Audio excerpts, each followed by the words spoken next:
In today's video, I'm going to teach you how to unsubscribe Suno AI. If you've decided it's time to stop paying for Suno AI, the process is quick once you know where to look.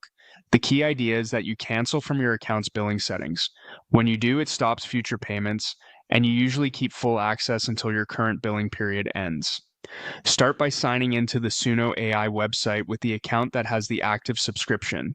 It's important to use the correct login, especially if you've tried the service with more than one email. Once you're in, head to your account area. Click your profile picture or user icon, then open Settings or look for a link labeled Manage Subscription. Different layouts can use slightly different wording, but they all take you to the same place.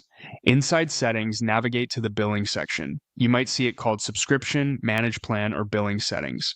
Open that page and you'll find the controls for your current plan. This is where you'll make the actual change.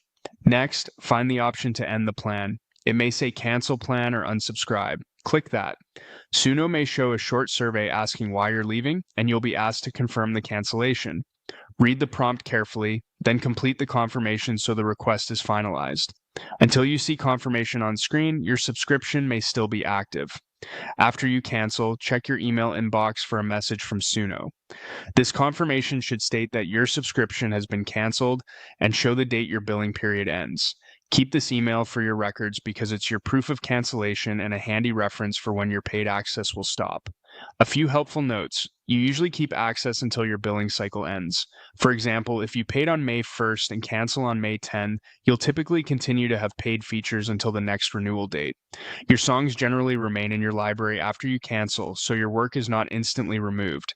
In many cases, your account will simply move to the free plan after the end date, letting you keep using the service with free tier limits. If you originally subscribed through a mobile app store, such as the Apple App Store or Google Play, you'll need to cancel from that store's subscription settings instead of the Suno website. Follow the store's standard cancellation flow there. That's it. Follow these steps, save your confirmation email, and you're all set.